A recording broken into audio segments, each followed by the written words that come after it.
Hello दोस्तों, आज के इस वीडियो में आपको बताऊंगा कवि परिचय।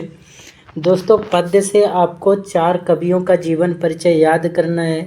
4 में से एक पेपर में आएगा ही दोस्तों। जैसे पहले वाले कवि हैं सूरदास, फिर इसके बाद तुलसीदास, फिर इसके बाद जयशंकर प्रसाद और चौथे कवि का नाम है सूर्यकांत त्रिपाठी निराला। दोस्तों, इन 4 कवियों का आप कवि परिचय पढ़ लें।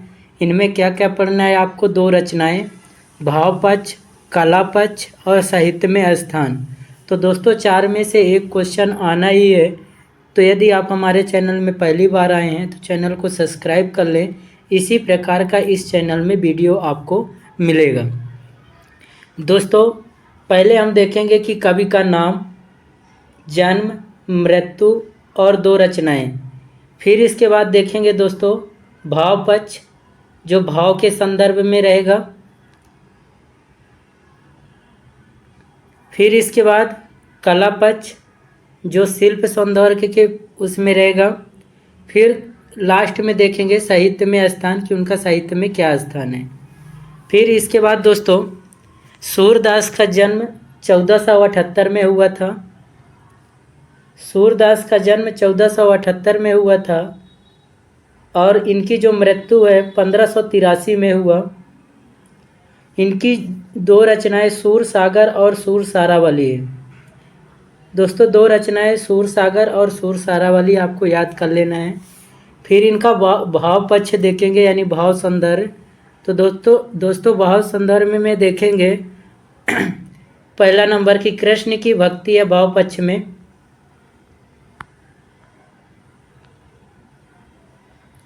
फिर दूसरा है बाल लीलाओं का चित्रण हुआ है। और तीसरा देखेंगे श्रृंगार के दोनों पक्षों के चित्रण हुए हैं।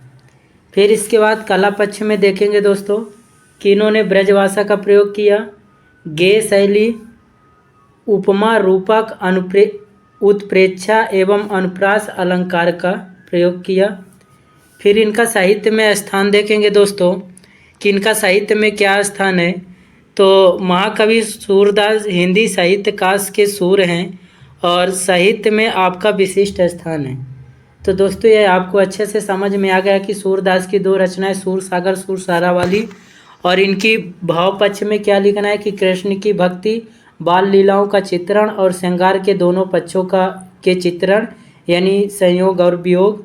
फिर कला पक्ष में ब्रजभाषा का प्रयोग किया, से शैली, उपमा, रूपक, उत्प्रेक्षा एवं अनुप्रास अलंकार का प्रयोग किया।